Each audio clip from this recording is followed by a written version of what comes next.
Here in Proverbs you all, there are four remarkable professors who will guide us, bring us to the interconnected dream that explore how Islamic scholarship, humanism, law, and the psychology uh, to the challenges of the digital age. Here, let me introduce the professor. The first speaker is Professor Dr. Haji Abdul Qadir. Second speaker is Professor Dr. Haji Khairul Anwar. Third speaker is Professor Dr. Haji Ibnu Elmi Aspelu. And last speaker is Professor Dr. Haja Hamdana. Before the presentations, I would like to tell that the presentations we have only uh, 60 minutes per hour.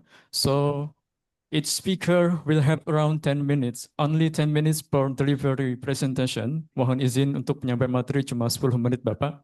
After the presentation, we'll open the floor for a short question and discussion. Okay, let's begin. I'm pleased to invite Professor Dr. Haji Abdul Qadir to share the presentation. 10 minutes. Okay.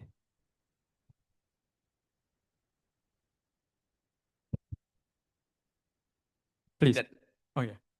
Assalamualaikum warahmatullahi wabarakatuh. Good noon, everybody. Thank you very much to the moderator that's given me the time, and also thank you to Professor Ibnu, Professor Hamdana, that on time to present our paper.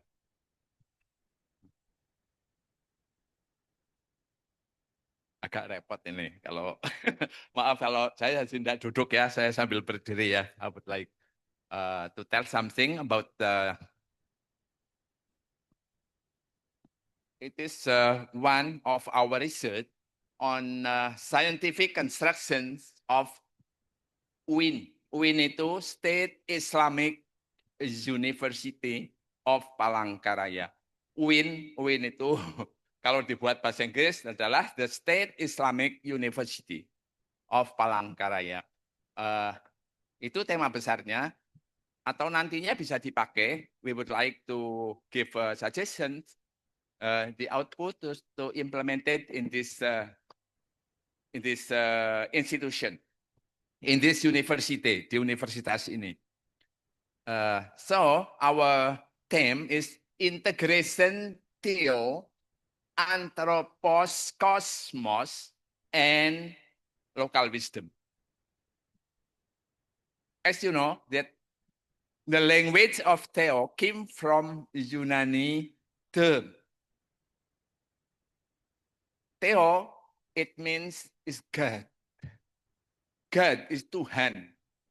Now, in our context, Theo, it means religion, or something that related to the religion, especially Islam religion, agama Islam. And anthropos, anthropos is human being. Also, anthropos is the term from Yunani language. It means human being. Human being is al-insan, manusia. And the third is kosmos. Kosmos itu alam. Ya, alam. Maksudnya adalah our environment. Alam lingkungan kita. Alam lingkungan kita di Kalimantan Tengah. And local wisdom, it is so very popular that local wisdom, it means adalah kearifan lokal. Ya. Nah, we would like to, the next slide please. Ya, slide berikutnya. Nih, this research is made by myself.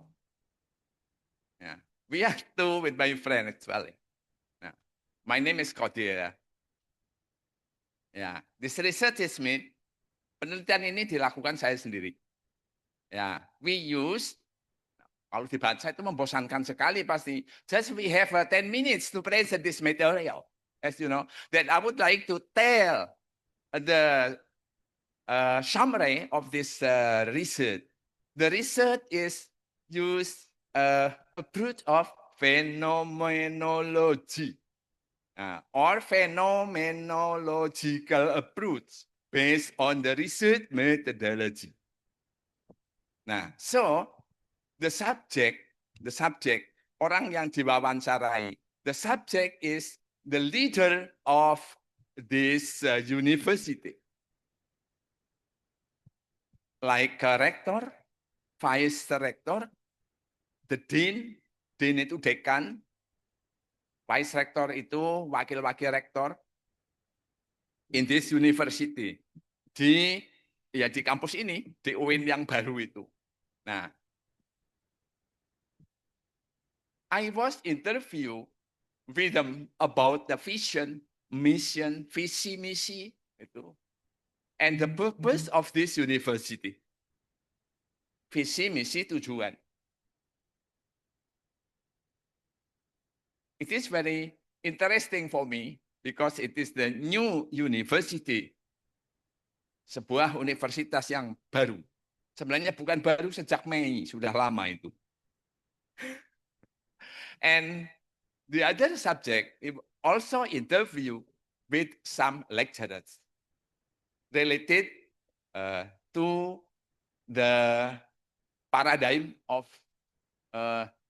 knowledge, paradigm of sciences that applied in this university. And I was observation. And the third, I read some document about this. Then, next slide, please. Yeah. Nah, we would like to tell about tadi God, human, and eco or environment. Tuhan atau keislaman, manusia, dan lingkungan. Itu ya benarnya yang dibicarakan. Nah, so our paradigm, of course, in this higher education, it means adalah State Islamic University. It consists of divine value. Divine value, nilai-nilai wahyu. And the next is universal system. Sistem yang berlaku universal. And the third, dialectical relationship. Ya, relasinya. Okay, next slide, please. Nanti akan di-share kepada semuanya ya, jadi tidak saya baca semuanya. Very boring, of course. Next slide, please. Berikutnya. Nah, growth and challenges in Islamic higher education. Apa? Pertumbuhan dan tantangan pada UIN ini. Untuk setelah jadi UIN itu mau bagaimana itu ilmunya itu loh tadi. Setelah kampus ini menjadi universitas, itu seperti apa ilmu yang dikembangkan di sini itu. Nah, ini konsep kami.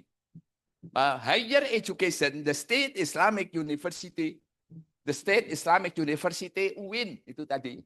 Itu memang nanti akan menghadapi beberapa tantangan dalam menumbuhkan ilmu-ilmu yang akan dikembangkan di sini. Nah, tantangannya banyak. Nah, Oke, next slide. Next slide, please. Nah, ini. Karena tantangan itu banyak, so many challenges will grow, so we need a new scientific paradigm. Maka kita perlu paradigma. Maksudnya cara pandang ya Prof ya. Cara pandang baru, jangan kayak kemarin dan kemarin. Tadi Prof. Masdar Hilmi menyebutkan ada yang namanya tadi kalau membuat penelitian, ya skripsi, ya tesis, disertasi, dicoba terapkan multidisiplin. Ya. Nah, multidisiplin, interdisiplin, transdisiplin. Begitu. Nah, berikutnya kita perlu itu sebenarnya. Nah, We need new scientific paradigm. Kita perlu cara pandang baru. Nah, jadi tidak mono lagi, itu tidak mono riset, ya. Maka ada perspektif psikologi, perspektif hukum, perspektif ekonomi itu akan diterapkan. Oke, next slide please. Begitu gambarannya itu. Gambarannya yaitu dalam integrasi itu meliputi 5 dimension. The first is Quranic wisdom, social Quranic wisdom, social sciences, hadith guidance, then local wisdom and natural sciences. Nah, local wisdom kita di Kalimantan Tengah ini, nah, bukan Sepalangkaraya ya, Kalimantan Tengah. Kalau sebuah universitas lebih luas lagi. Oke, next slide please. Nah, method. Nah, ini method. The method that I use to collect the data and to make this paper. Ini metode untuk melakukan penelitian ini dan menghasilkan konsep yang seperti itu. Next slide. Maka tadi disebut interview, seminar, observation, etc. Nah, actually, this concept is to bridge. Bridge itu jembatan ya. Iya, menjembatani kayak gitu loh ya. To bridge, apa to bridge? Untuk menjembatani. Nah, yaitu apa? Bridging dichotomies. Ilmu umum, ilmu agama, bukan pisah, tapi sekarang diintegrasi, sekarang di interdisipliner. Maka sebuah disertasi nantinya itu, ya Prof tadi disampaikan ya, sebuah disertasi itu mungkin promotor satu itu dari UIN Palangkaraya, tetapi promotor kedua itu mungkin seorang,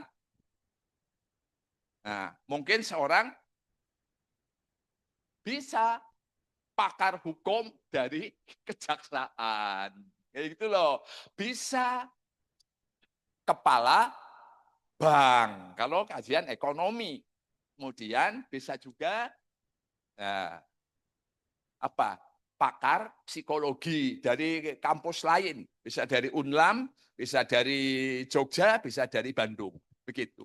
Jadi tadi bridging dichotomies. Akan terwujud ya, menjembatani. Berikutnya akan holistic framework. Framework is kerangka. Jadi kerangka yang menyeluruh, bukan parsial. Itu. Maka kotak ketiga interdisciplinary foundation, yaitu dasar-dasar interdisiplin. Interdisiplin, multidisiplin, transdisiplin. Disiplin ini bukan disiplin banget, bukan kayak begitu. Disiplin ilmu, gitu loh. Satu ilmu, jadi akan dianalisis dengan satu teori ilmu, bukan. Tapi dengan beberapa teori ilmu yang dimaksud dengan multidisiplin. Next slide, please. Berikutnya lagi. Nah, ini Analyzing Theo, Anthropos, and Cosmos, and Local Wisdom. Ini cara menginternalisasikan adalah we have 4 konsep. Kami punya 4 konsep itu. Tapi konsep masih di pikiran ya. Nah, ini perlu more discussion, Mangas, ya di antara kita. Oke, next. That's all? Belum. Masih ada lagi, ya ini. Integration model, misalnya integrasi, ini yang integrasi ya, belum yang tadi yang multi itu belum, ini baru yang satu aja, ini sudah begini, yaitu ada divine entity, ada cosmic entity, and human. Nah, human itu manusia itu tadi. Cosmic tadi apa cosmic? Alam, lingkungan, nah, lingkungan kita. Nah, itu. Kemudian divine is wahyu, yaitu tadi keislaman itu. Oke, next. Nah, conclusion. Nah, itu jelas. Ini yang terakhir ya, kesimpulan. Jadi kesimpulannya begitu. Nanti dibaca sendiri saja. I think enough. Thank you very much your appreciation. And thank you to the moderator. Back to the moderator, please. Okay, thank you, Professor. So we move to the next speaker, Professor Dr. Haji Ibnu Ilyas Pelu.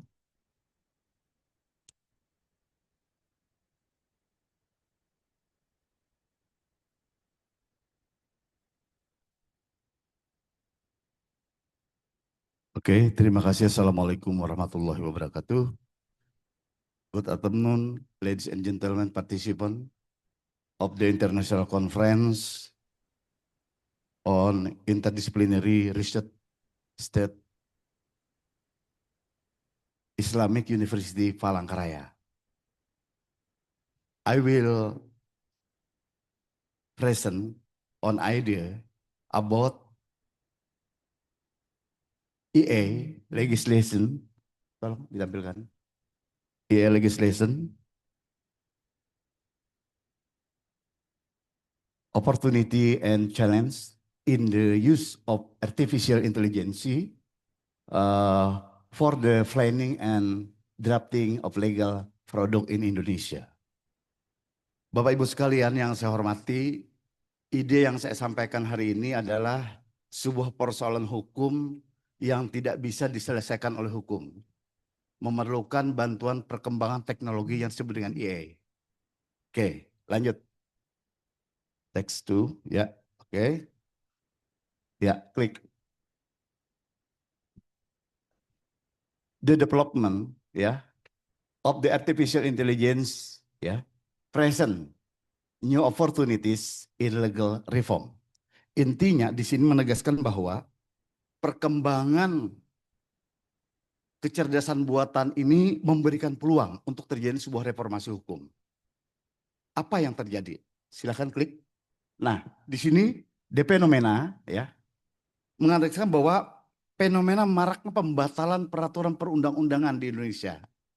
5 tahun terakhir ada 3.145 produk hukum daerah yang dibatalkan oleh Council Courts, yaitu Mahkamah Konstitusi dan juga Mahkamah Agung.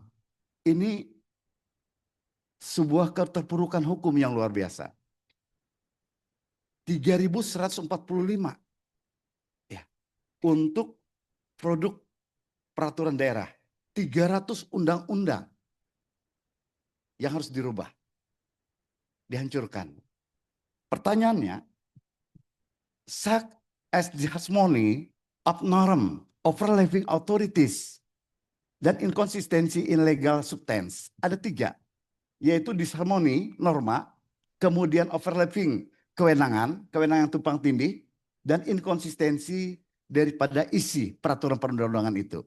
Nah, saya dalam kesempatan ini, silakan next ya. Dalam kesempatan ini untuk menawarkan sebuah konsep berpikir, yaitu bagaimana EA dijadikan sebagai satu sarana untuk membentuk peraturan perundang-undangan. Jadi EA jangan dipandang sesuatu yang disorder. EA itu bisa order ketika digunakan secara tepat dengan aturan yang tepat. Seperti itu. Kenapa tidak tepat EA banyak sekali digunakan orang untuk hal yang salah?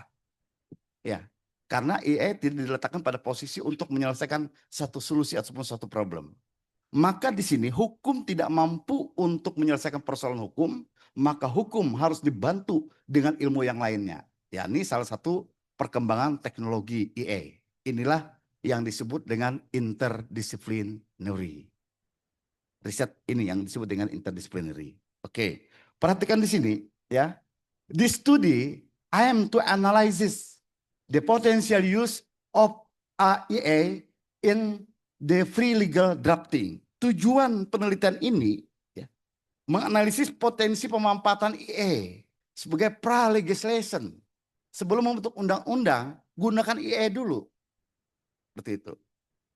Kemudian jelas di sini this study of the offer novelty. Nah, apa sebetulnya yang menawarkan kebaruan novelty dari penelitian ini? Yaitu bahwa gagasan EA legislasi yang sistem berbasis kecerdasan buatan yang dirancang menguji kelayakan substansi hukum secara otomatis dalam prediktif sebelum masuk ke tahapan legal drafting yang sesungguhnya.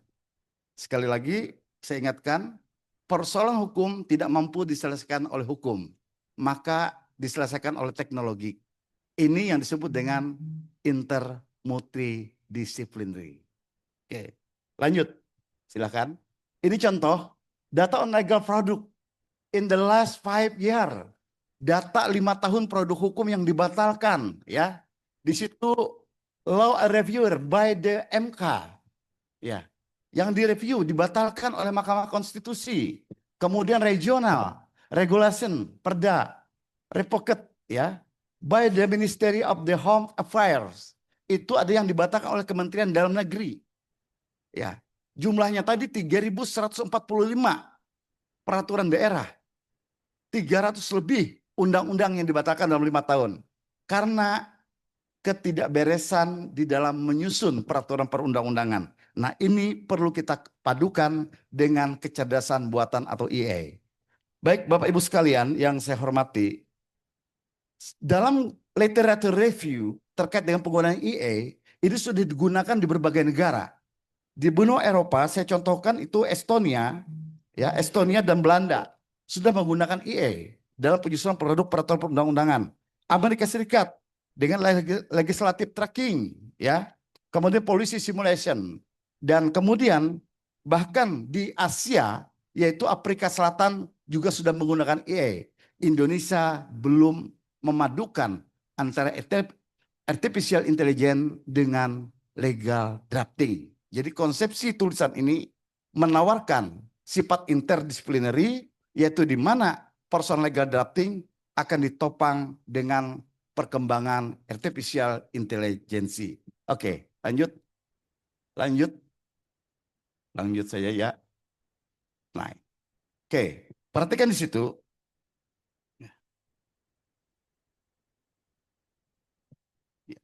The finding demonstrate that EA can assist in mapping regulatory needs. Jadi EA itu bisa dijadikan sebagai asisten dalam melakukan pemetaan kebutuhan apa yang perlu diatur. Jadi meletakkan EA sebagai asisten melakukan mapping regulatory untuk memapping kebutuhan peraturan apa yang akan kita laksanakan. Nah, maka selanjutnya EA legislatory, ya, fundamental demonstrate a paradigm shift from. Jadi yang kami tawarkan ini ingin menegaskan bahwa sebagai tawaran baru, paradigma baru, yakni dari classical legislatif artinya pembuatan peraturan secara klasikal, manual, berada pada DPR, itu berubah menjadi model smart modern legislation. Nah, smart modern legislation inilah sebetulnya sebagai recommended dari kajian yang bersifat interdisciplinary, yaitu memadukan antara kajian pembuatan hukum, produk perundang-undangan dengan kecerdasan buatan atau EA itu sendiri. Nah, kemudian therefore the study recommended the integration of EA, testing phase, preliminary, ya, seperti itu. Nah, kemudian bisa dilanjutkan yang selanjutnya, Pak. Ya. Perhatikan di sini. Nah, ini adalah desain yang kami tawarkan di dalam perpaduan konsep antara EA dengan di dalamnya ada proses legislative drafting. Desain model EA legislation yang dapat diuji dan diintegrasikan ke dalam prolegnas, program legislasi nasional pada tingkat nasional, ataupun prolegda pada tingkat daerah. Ada 3 lapisan. Yang pertama layer 1, ya, yaitu analisis otomatik tentang substansi hukum, analisis of the legal substance, ya, menganalisis tentang substansi hukum.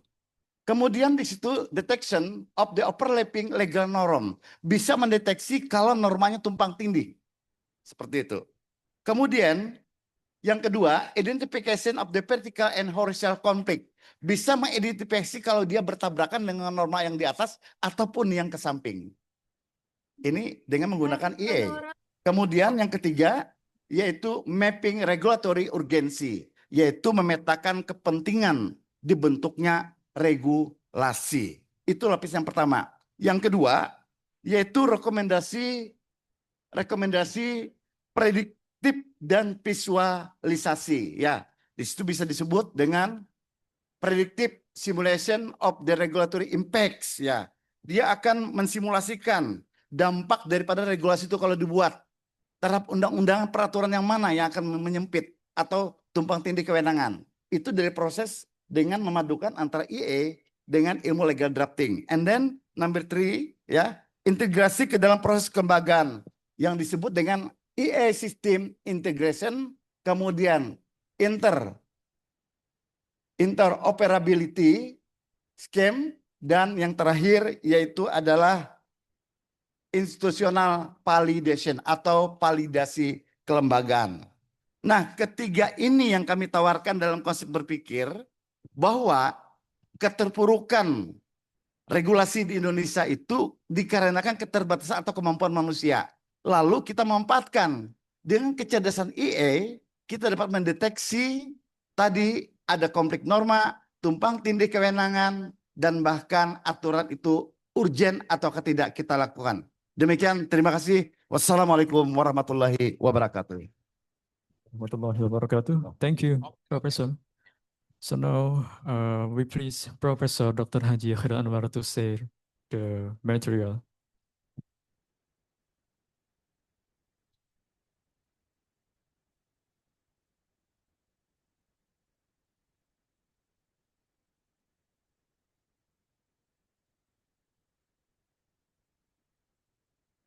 Baik, terima kasih. Thank you very much. Assalamualaikum warahmatullahi wabarakatuh. Bismillah, alhamdulillah, wassalatu wassalamu ala rasulillah, wa ala alihi wa ashabihi wa man tabi'ahu wa wala amma ba'd. Yang saya hormati para panelis, para narasumber, moderator, para mahasiswa sekalian, ketua prodi, pertama dan utama kami ucapkan terima kasih atas undangan dari ketua prodi untuk memberikan materi tentang di sini saya menggagas ulang humanisme Islam di ruang publik digital, etika, diskursus, dan identitas. Mohon maaf, saya memaparkan dalam bahasa Indonesia, ya. Ya, mohon maaf. Kalau tulisannya ada bahasa Inggris, dalam hati saya ini mahasiswa, apa mungkin bahasa Inggris juga dibuatkan. Ya, saya sudah lupa-lupa bahasa Inggris saya. Walaupun saya sudah English for academic purpose dulu, ya di Australia di Bali 6 bulan, kemudian pembibitan dosen, tapi jarang digunakan, ya hilang banyak ya. Jadi saya mohon maaf tidak bisa menyampaikan dalam bentuk bahasa Inggris. Ini kita ingin menggagas ulang humanisme Islam di ruang publik digital. Kenapa? Karena di zaman klasik itu humanisme Islam, komunikasi personal, interpersonal itu berhadapan. Jadi berhadapan kita kalau komunikasi dengan guru, dengan teman, dengan ibu, dan dengan siapa harus berhadapan. Nah, kalau berhadapan itu tentu kita bisa merasakan suasananya, konteksnya. Nah, dengan orang tua bagaimana kita bisa berkomunikasi ketika orang tua di hadapan kita. Nah, begitu juga dengan guru kan. Begitu juga apalagi dengan presiden. Begitu juga dengan kawan. Nah, ketika di era digital ini terjadi perubahan. Ya, yang pertama, perubahan pertama itu sekarang kalau menggibah tidak lagi dengan lisan, tapi menggibah itu dengan jari-jari, iya kan? Kemudian ujaran kebencian juga fitnah tidak lagi dengan lisan, tapi dengan jari-jari. Inilah perubahan yang terjadi. Dan ternyata kalau dulu hanya lingkupnya kecil, paling ya satu desa kalau tahu kan, kalau gibah dari isu mulut ke mulut kan. Kalau sekarang begitu viral, mendunia, nah, semua tahu dan itu dalam waktu dekat. Nah ini yang membuat problem. Ya termasuk juga masalah-masalah polarisasi. Jadi di sini kita inginlah melihat bagaimana humanisme Islam itu sekarang sudah ada pergeseran perubahan. Tentu sekarang ini ya kalau kita berhadapan aja enak kan ngomong. Bisa ada di situ suasana etiknya, ada suasana batinnya, ada suasana kita hormatnya. Tapi kalau lewat jari-jari, itu terkadang tidak ada kita melihat konteksnya. Tidak melihat keadaannya bagaimana. Apa beliau marah atau tidak. Inilah yang jadi problem komunikasi. Nah apalagi ini bahaya begini ya. Ini lewat AI juga. AI. AI itu tulisannya AI ya, dibacanya A to E, kemudian I to I. Jangan AI. Nah, jadi AI itu sebenarnya tergantung siapa yang mengisi mengupload di situ. Begitu yang mengupload itu adalah yang liberal, maka yang banyak liberal. Di hukum juga begitu. Kalau yang mengupload itu banyak, katakanlah Imam Hambali, maka yang terjadi dibuat aja itu yang banyak nanti keluar pendapat-pendapat Imam Hambali. Nah, saya tuh berapa kali membuat teks khutbah itu, minta bantuan AI.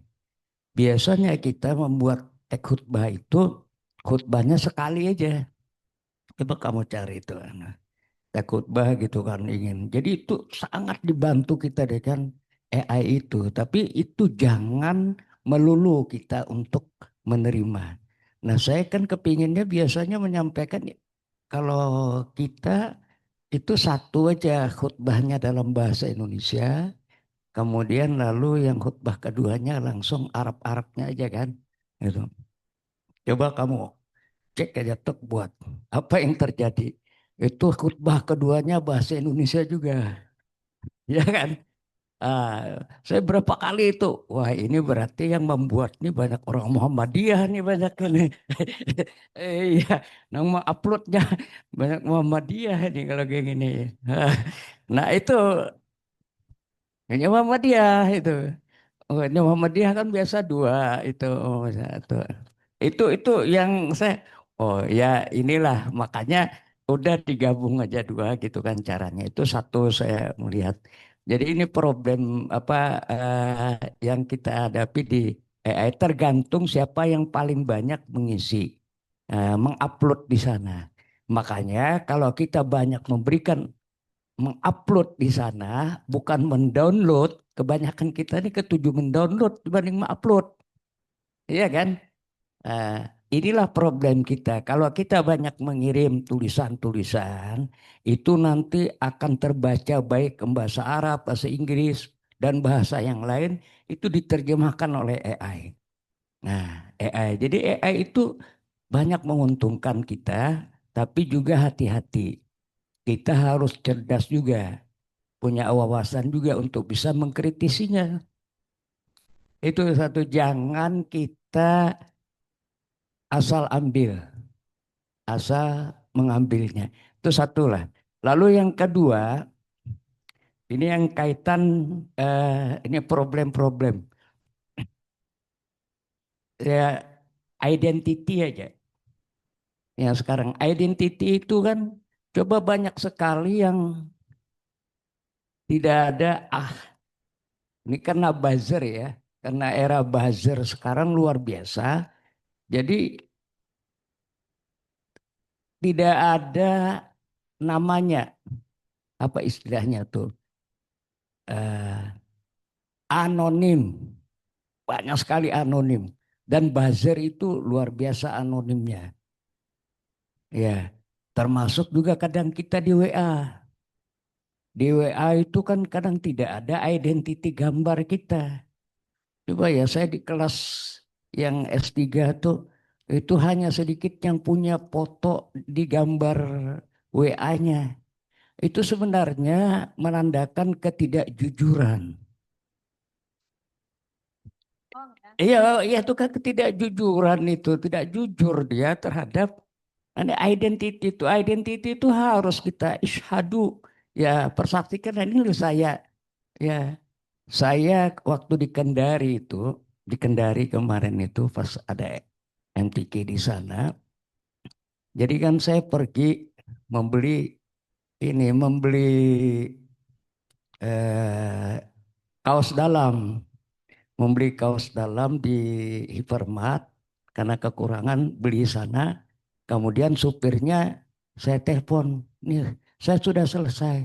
Pak, saya dijemput lagi Pak. Kalau minta jemput ada yang minta jemput. Siapa? Tahu itu ada tentara Pak. Loh, kenapa tentara? Ada tentara yang jemput ada gambarnya tentara katanya. Siapa lagi tuh? Sekalinya Guru Khairuddin Halim. Foto CD itu berdampingan lawan tentara. Lalu itu, oh ya kan. Nah, jadi berdua itu aja sudah lain ininya kan. Nah, itu terkait identity. Identity itu identitas tuh saya kira di dunia maya tuh harusnya kita ya bagaimanalah harus apa adanya jujur sampaikan juga yang di itu terkait identity ya. Kemudian diskursus atau dialog ini juga yang paling banyak. Paling banyak yang kita lihat sama dengan COVID tadi yang disampaikan kan. Saya sependapat itu kalau di S3, ini ada mahasiswa S3 ya? Oh ada banyak ya. S3 itu saya lebih sependapat itu transdisiplin. Itu bagus transdisiplin. Nah, transdisiplin itu ya ada disiplin ilmu-ilmu yang lain, tidak hanya multi atau inter, tapi juga transdisiplin. Kalaunya Profesor Dr. Harun Nasution itu mengatakan kalau sudah S3 itu kata beliau harus bisa jadi mujtahid. Harus bisa mujtahid yang ya kalau tidak bisa mujtahid mutlak ya mujtahid muntasib lah. Itu kata beliau. Kenapa? Karena dia tidak lagi taklid, mukallid. Mukallid itu qabulu qaulin bila dalilin. Yang ujar gululun gini, ujar gululun gini itu kan. Itu sudah qabulu qaulin bila dalilin. Nah, kalau dia mutabi' ya menerima pendapat orang lain menyampaikan menurut Gulun begini pendapatnya tarawih itu 8 rakaat 20 rakaatnya kada tahu dalilnya apa.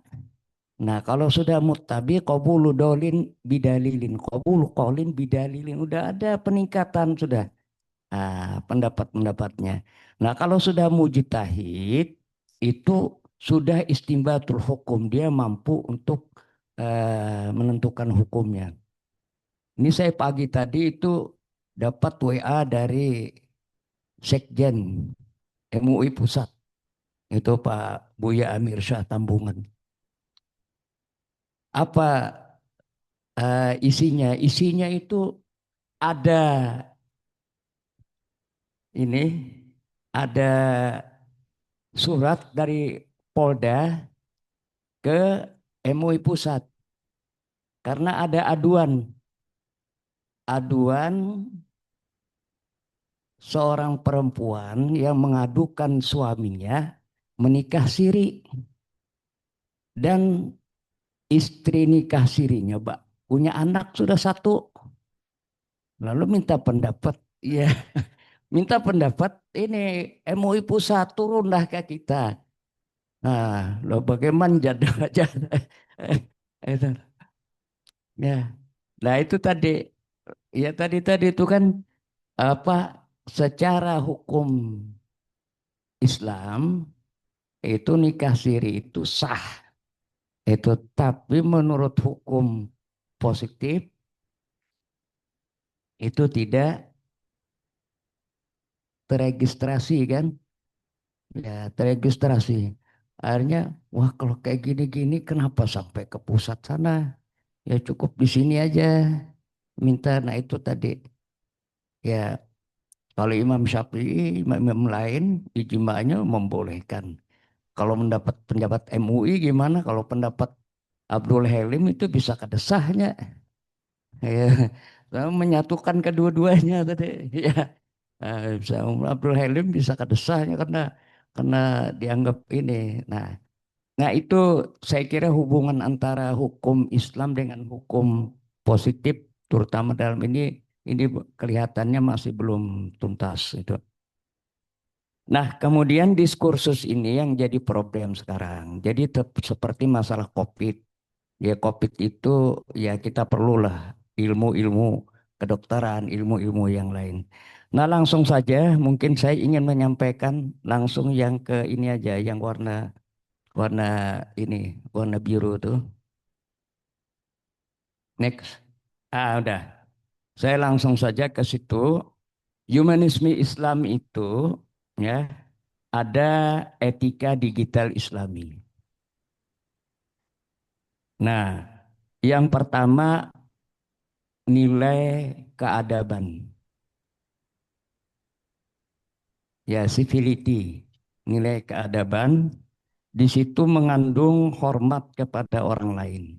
Itu satu. Jadi yang perlu dikembangkan nilai-nilainya itu hormat kepada orang lain, kemudian sopan dan santun, kemudian berperilaku baik di dunia digital, dan juga menghargai pendapat orang lain. Jadi keadaban ini yang kita masih lemah. Apalagi kalau buzzer post-truth juga. Post-truth itu tidak lain karena adanya buzzer yang luar biasa. Berita-berita hoax yang luar biasa. Kemudian lalu yang kedua adalah kasih sayang. Compassion. Ini kasih sayang ini yang pertama adalah berempati kepada orang lain. Ya kita bisa merasakan perasaan orang lain. Nah tentu di sini eh, ya kalau kita tahu konteksnya kita menyampaikan perasaan-perasaan itu dengan bahasa yang bagus. Saya ingin menyampaikan kepada para mahasiswa sekalian dan kepada kita semua, jangan tinggalkanlah dalam kita bermedia sosial itu maaf, kemudian terima kasih, kemudian mohon, tolong. Itu kata-kata yang harus kita siapkanlah ketika kita ya mohon maaf mengganggu waktunya. Kemudian diakhiri dengan terima kasih.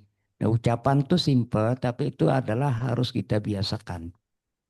Nah, jadi kita berempati, suka membantu juga dan berbuat ihsan yang terbaik. Kemudian bicara lembut. Ya memang kalau bicara di lewat ini kan bisa kita kan dengan orang tua atau dengan siapa. Nah, kemudian juga sabar. Ya, sabar terhadap orang lain. Yang ketiga adalah keadilan. Keadilan atau justice ini yang pertama dia jujur. Jujur dan menyampaikan apa adanya. Itu termasuk identitas tadi. Jadi kalau identitasnya itu di Facebook, kemudian di WA itu belum jelas, itu diragukan.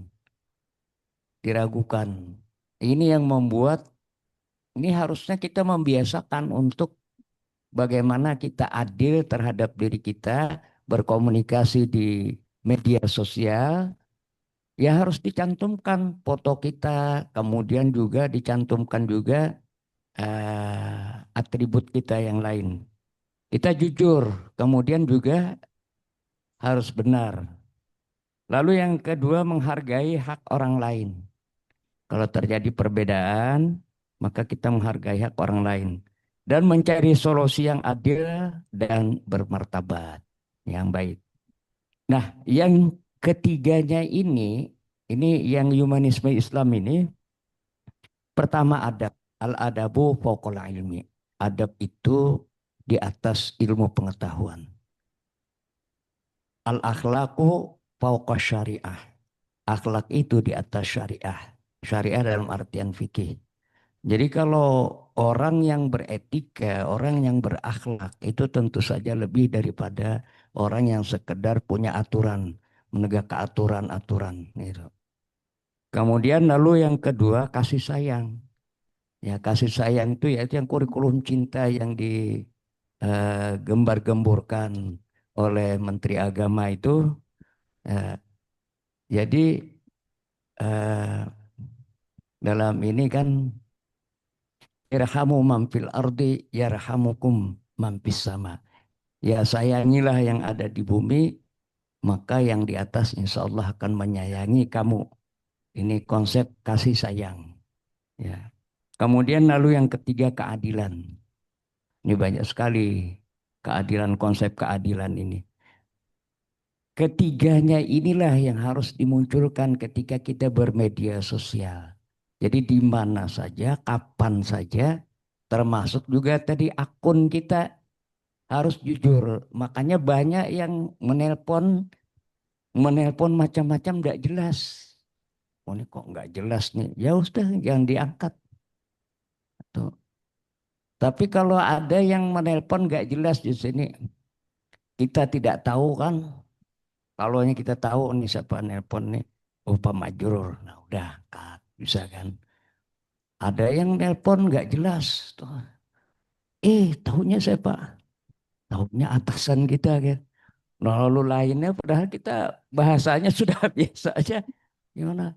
Jadi kadang apa ini Bian di mana sekalinya aku ini. Nah, karena kita kan dalam komunikasi itu ketidakjelasan identitas itu. Jadi kalau kita identitasnya jelas, maka komunikasinya juga akan baik. Mohon izin Prof, 5 menit lagi Prof. Nah, kemudian inilah yang terjadi saat diskusi kita di media itu luar biasa diskusi kita di WA grup tuh itu kita harus jujur juga, harus menyampaikan. Saya di Masjid Raya itu begitu yang zamannya COVID tuh, mohon maaf, COVID itu kan ada edaran dari Kementerian Agama, dari wali kota, dari gubernur menyampaikan bahwa Jumat ini mohon untuk ini edarannya tidak sholat, tidak diselenggarakan. Gimana itu? Banyak sekali media itu. Ini pengurus yang tidak menyelenggarakan tuh zalim. Dalilnya itu waman azlamu mimman mana amasajidallah. Siapa yang paling zalim? Orang yang tidak menyuruh untuk sholat di masjid katanya. Jadi dianggap waduh kayak ini orang nih tidak tahu nih hanya satu dalilnya yang dipakainya. Saya cek dalilnya. Oh enggak cocok nih dalil kayak gini. Jadi akhirnya kita sampaikan aja. Kita berikanlah yang namanya second opinion. Jadi second opinion itu penting kita menyampaikan kepada siapa saja agar mereka tahu. Jangan sampai nanti masyarakat yang lain hanya satu sisi saja.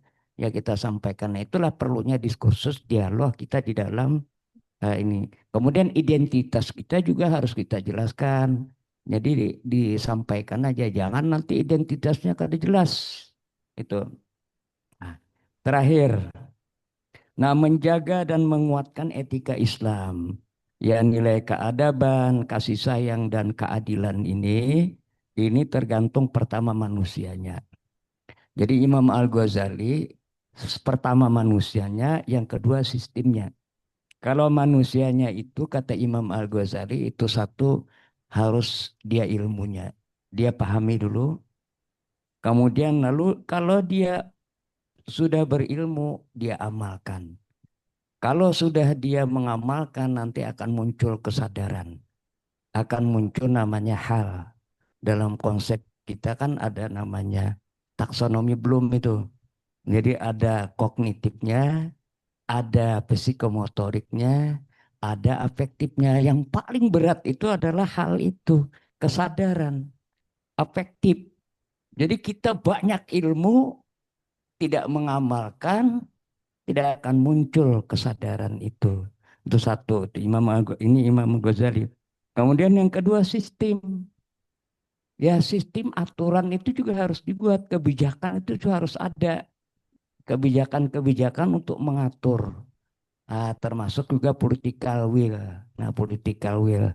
Jadi makanya saya sampaikan kemarin itu kan ada apa ya Bupati Salahuddin tuh ketika membuat itu, wah ini bagus political will beliau kan mengatur. Ya saya kirimlah ke gubernur ke gini. Kenapa? Karena saya dapat masukan nih. Kadang kalau rapat itu jam 2 sampai Park Maghrib kan kasihan ini kan.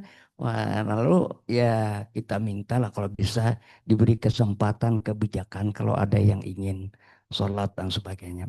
Nah, saya kira itu. Terima kasih. Mohon maaf.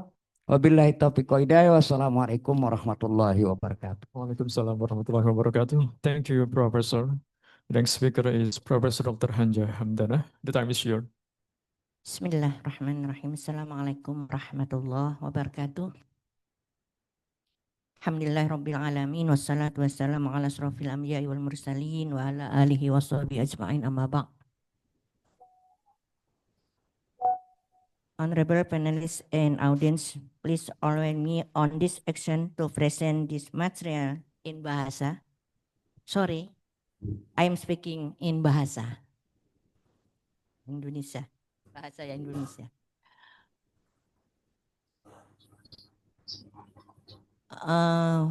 Para hadirin sekalian, Bapak Ibu sekalian, saya menemani Prof. Hairil ini dengan menggunakan bahasa asli. Saya aja ya, ini karena waktunya. Izinkan dalam kesempatan ini saya akan mengangkat sebuah cerita tentang kesehatan fisik dan mental yang bagaimana seorang filosof, ya, seorang filosof, dia seorang dokter yang tadi juga disampaikan oleh Prof. Masdar, ya, tentang Ibnu Sina gitu. Dia seorang psikolog Islam memberikan terapi kepada seorang anak muda. Nah, ini dari ini dulu ya, saya dari cerita ini dulu karena kaitannya judul saya ini adalah tentang tantangan generasi Z di era digital, ya, solusi psikologi Islam. Nah, di sini datang seorang anak muda kepada Ibnu Sina dengan pucat lesu, lelah dan lain sebagainya, badannya kurus, tidak memiliki semangat hidup begitu ya.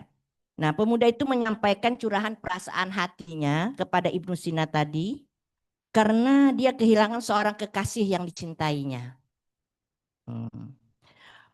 Jadi bangunan mahligai cinta yang sudah sekian lama terbangun, yang layar sudah berkembang, pokoknya siap mantap banget untuk ke jenjang pernikahan, tetapi akhirnya kandas di tengah jalan. Setelah itu, pemuda itu datang ke Ibnu Sina, minta nasihat. Ya, minta nasihat. Kata Ibnu Sina, apakah kamu ingin keluar dari masalah ini? Kata pemuda itu, iya. Kalau begitu ikuti saya. Jika kamu ingin keluar dari masalah itu. Akhirnya dia mengikuti Ibnu Sina. Ibnu Sina mengambil segelas garam dapur itu, dimasukkannya air, diaduknya. Disuruhnya anak muda itu meminum air garam itu.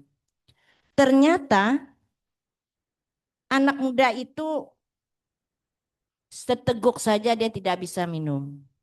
Bahkan muntah. Terus kata Ibnu Sina, kenapa tidak kamu habiskan? Seteguk aja kamu muntah gitu. Apa katanya? Itu adalah terlalu asin dan sangat asin. Bayangkan satu gelas dicampur setengah gelas garam disuruh minum. Asin dan terlalu asin kata anak muda itu. Saya tidak bisa menghabiskan dan saya muntah. Ibnu Sina bertanya lagi, kalau begitu ikuti saya lagi. Diambillah yang garam itu tadi kemudian ditaburkan dalam sebuah sumur, diudak ya, dengan tongkat, diaduk dengan tongkat garam itu tadi. Lalu anak muda itu disuruh meminum airnya. Anak muda itu dengan lahap meminumnya. Loh, kata Ibnu Sina, tadi kok kamu muntah, sekarang kamu lahap banget meminumnya. Apa katanya? Enak, tawar, nggak terasa apa-apa. Itu.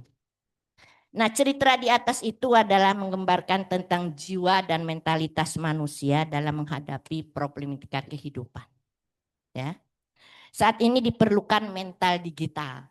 Ya, sangat diperlukan sekali karena kita harus menghadapi perubahan zaman yang semakin kompleks, ya. Jika tidak, manusia akan mengalami gelombang tsunami, ya. Jadi tsunami tidak hanya tsunami air, tetapi gelombang tsunami kehidupan yang berujung pada keadaan depresi. Biasanya begitu. Sekarang tsunami tidak air saja, tsunami selingkuhan juga ada. Ada tsunami selingkuhan. Kemarin saya menanya Kati Iki kemarin ada tentang tsunami perselingkuhan. Baik Bapak Ibu sekalian yang berbahagia, kita akan bicara langsung aja tentang tentang tantangan generasi Z di era digital. Kalau kita lihat ya dari yang di atas ini, kita itu berada di mana gitu. Ya. Generasi silent generation itu yang saat ini kalau masih hidup itu usianya 80 sampai 97 tahun. Saat ini ya tahun 2025.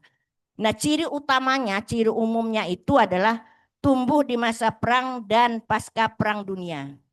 Jadi tumbuh di masa perang pasca perang dunia. Orang yang usia seperti ini disiplin, dia hemat, menghargai stabilitas dan loyal terhadap pekerjaan. Kemudian di mana kita berada? Baby boomers itu usia 61 tahun sampai 79 tahun pada saat ini. Orang itu optimis ya, bekerja keras, menghargai hierarki dan stabilitas karir, sering menduduki posisi senior dalam masyarakat. Kemudian ada generasi X yang lahir tahun 65 sampai 80. Saat ini dia berusia 45 sampai 60 tahun. Nah, cirinya itu adalah dia mandiri, adaptif, menghargai keseimbangan kerja hidup, menjadi jembatan antara era analog dan digital. Kemudian ada generasi X, generasi Y, ini milenial. Itu saat ini dia berusia 29 sampai 44 tahun. Nah, saat ini karakteristiknya melek teknologi, kreatif, menyukai fleksibilitas kerja, aktif di media sosial, dan cenderung peduli terhadap isu sosial dan lingkungan. Itu generasi Y yang milenial. Nah, ini adalah generasi Z. GZ ini, mereka berada pada usia 13 sampai 28 tahun pada saat ini gitu, tahun 2025. Nah, generasi digital, ini generasi digital, sangat akrab dengan internet dan media sosial. Lihat aja anak-anak. Kalau dalam rumah aja kadang-kadang ayah, ibu, anak dua itu kayak orang main catur. Masing-masing asik pegang gadget. Jadi sepertinya itu bisu di dalam rumah. Karena luar biasa ya pada saat ini. Nah, terjadi perubahan. namun rentan terhadap distraksi digital. Nanti ada istilah generasi alfa. Mungkin saat ini generasi alfa itu usia 0 sampai 12 tahun. Generasi yang sepenuhnya tumbuh di era teknologi. Ya tadi yang AI tadi, gadget milik kita sejak lahir itu. Anak sejak lahir aja sudah dikasih HP. Sehingga kadang-kadang anak itu ya kalau nangis kasih HP diam dia. Ya, saat ini begitu. Nanti ada istilah generasi beta, itu nanti itu belum lahir lagi. Diperkirakan nanti di dunia yang sangat otomatis terhadap AI serta realitasnya. Nah, sekarang apa itu generasi Z? Ini tantangan utama ya, generasi Z itu di era digital meliputi kesehatan mental yang rentan akibat tekanan media sosial dan overload informasi. Ya, mungkin kebanyakan informasi tadi. Kata Prof. Hairil, sekarang ini gibah tidak lagi di mulut, tapi gibah itu di ujung jari.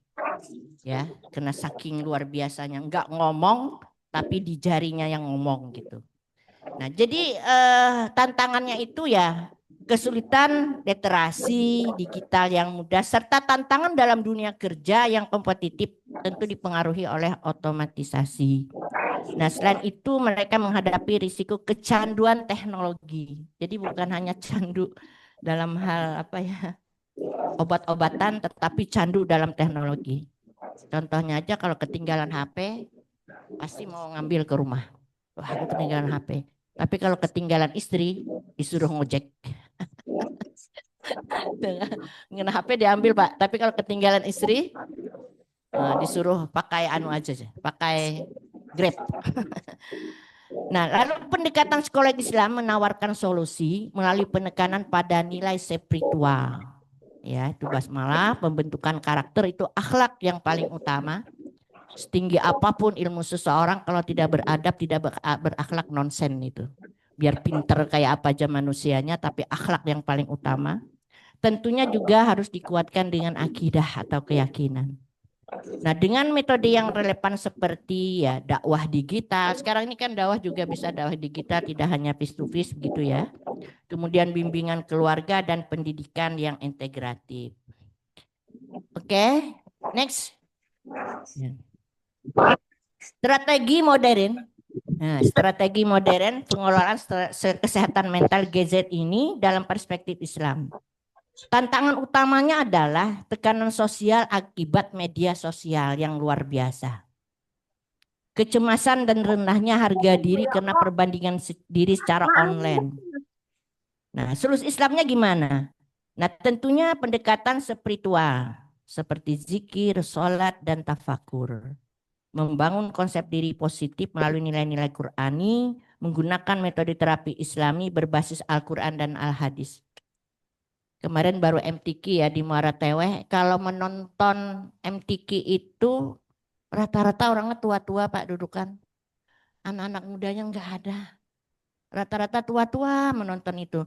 Nah, padahal secara ini ya maunya kan anak-anak muda yang lebih ada. Tetapi ketika penutupan wali, wah luar biasa anak mudanya gitu. Nah, jadi itu ya sudah terjadi ini ya perubahan-perubahan itu. Next ya. Islam di mata GZ itu seperti apa tantangan dan peluangnya? Pandangan terhadap Islam sebagai budaya bukan sebagai sistem hidup.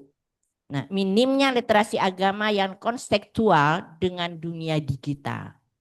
Lalu peluang gadget itu gimana? Nah, Gen Z is open ya.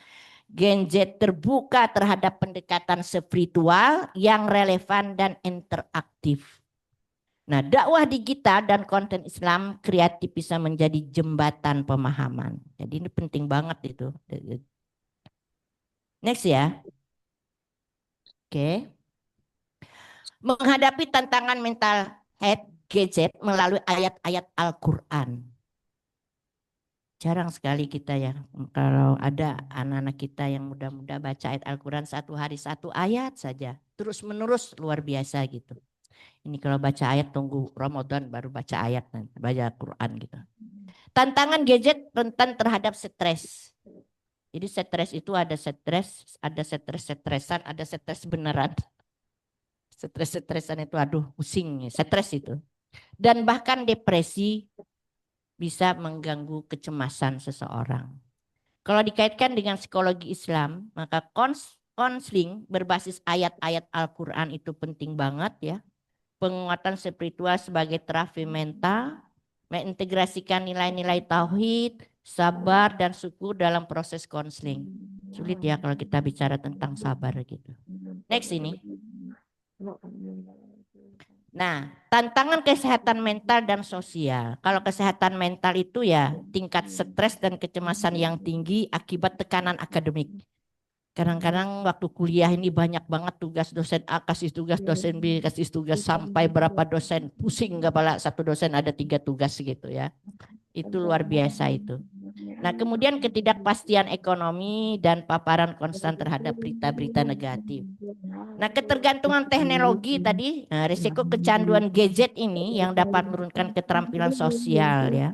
Kemudian komunikasi juga seringkali dangkal. Saya bilang tadi ya, kadang-kadang di rumah itu seperti orang main catur gitu. Next ya, supaya cepat ini.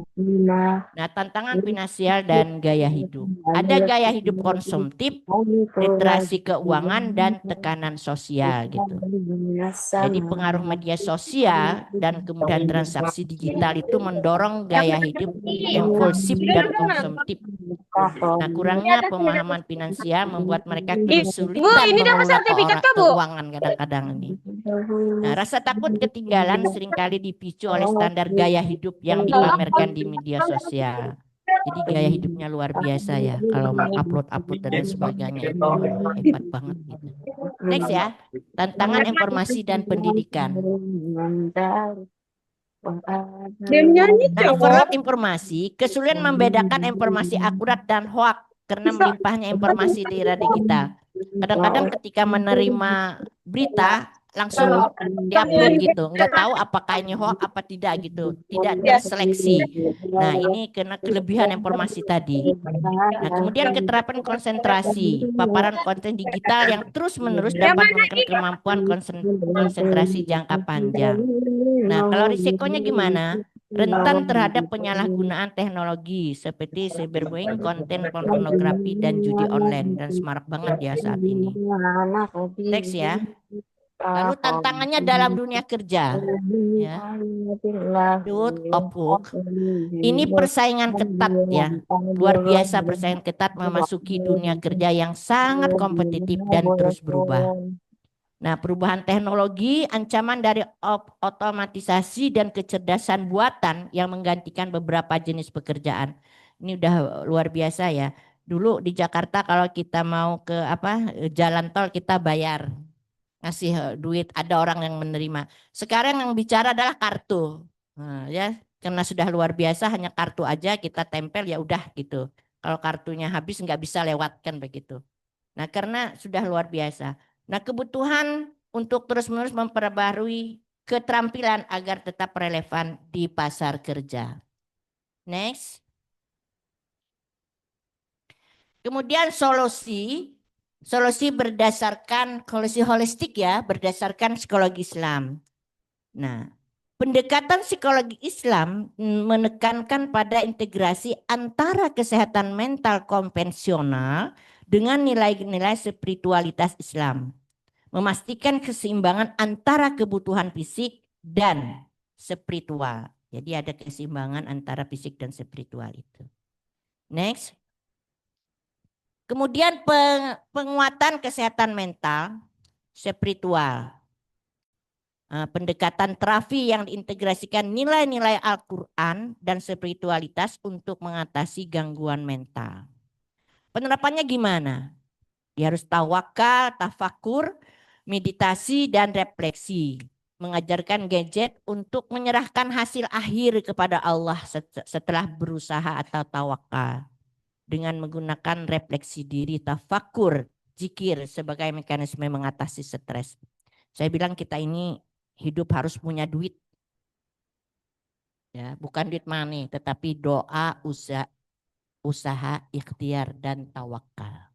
Jadi itu duit, bukan duit money, tetapi doa, usaha, ikhtiar. Dan terakhir adalah tawakal. Jangan tawakal. Kalau tawakal itu tidak berusaha. Tapi kalau tawakal itu artinya berusaha. Ya. Nah, terapi Qurani dia menggunakan ayat-ayat Al-Quran misalnya tentang kesabaran, ujian, dan janji Allah. Allah akan menjanjikan dalam Al-Quran orang yang mempunyai ilmu akan diangkat derajatnya. Itu pasti banget gitu. Allah tidak akan membebani seseorang kecuali sesuai dengan kemampuannya. Jadi yakinkan itu. Kalau kita dikasih ujian, dikasih cobaan, berarti Allah menguji kita bahwa kita itu adalah mampu gitu. Nah, kemudian meningkatkan kesejahteraan spiritual seperti berdoa ya. Dari ketika kita sholat, kadang-kadang ya anak-anak muda kita assalamualaikum, assalamualaikum udah hilang gitu ya. Nah, itu jarang sekali doa-doa itu. Oke. Kemudian pendidikan karakter dan nilai-nilai Qurani. Oke. Nah, fokus pada penguatan akhlak dan karakter agar Gen Z mampu bersaing di dunia digital tanpa kehilangan moralitas. Penerapannya bagaimana? Internalisasi nilai moderasi beragama. Jadi menanamkan nilai wasatiyah, ya, moderasi beragama untuk mencegah gadget itu terjerumus dalam paham ekstremisme dan liberalisme. Sehingga mereka dapat menjadi generasi yang inklusif dan relevan terhadap kontekstual. Kemudian pembentukan karakter Islami yang mengajarkan tadi kejujuran. Kata Prof. Hairil, jujurlah dalam bermedia sosial. Meletakkan foto, jangan foto bayi. Padahal itu bayi ya diletakkan di foto. Padahal Hamdanah gitu, tapi bayi yang dipoto itu. Artinya kan ketidakjujuran gitu. Nah, jadi harus ada akhlak yang mulia. Menjadi nilai dasar Islam dan sebagai pilar kokoh dalam menghadapi pengaruh budaya negatif. Terakhir ini menggunakan media digital sebagai sarana untuk memperkuat keterlibatan emosional generasi Z terhadap ajaran Islam. Pertama adalah dakwah digital inovatif, ya, inovatif digital dakwah, memanfaatkan platform populer TikTok, YouTube, podcast itu dengan gaya komunikasi yang relevan dan fleksibel, ya, untuk menyampaikan nilai-nilai Islam. Kemudian membangun komunitas digital positif, mendorong keterlibatan aktif dalam komunitas dakwah digital dan forum online untuk menciptakan dukungan holistik dan lingkungan yang mendukung keimanan. Yang terakhir adalah bimbingan dan konseling Islam. Itu mengintegrasikan psikologi modern dengan ajaran spiritualitas Islam untuk memberi dukungan yang seimbang antara mental dan spiritual. Demikian yang dapat saya sampaikan. Mohon maaf atas segala kekurangan. Billahi taufiq wal hidayah. Wassalamualaikum warahmatullahi wabarakatuh. Waalaikumsalam warahmatullahi wabarakatuh. Thank you, Professor. Thank you, speakers, for the insightful and meaningful presentations. Ladies and gentlemen, given that our time has expired, so we must regretfully forgo the interactive question and answer this section. Kami mohon maaf untuk meniadakan sesi pertanyaan karena waktu yang telah terbatas. If I summarize, for our first speakers, they said they complete the presentation that the core of our discussion centers on one keyword, that is integration. We cannot separate wisdom from innovation, ethics from technology, or regulation from humanity. Thank you once again to all the speakers. Thank you to the entire audience. We return this discussion to the Master of Ceremony.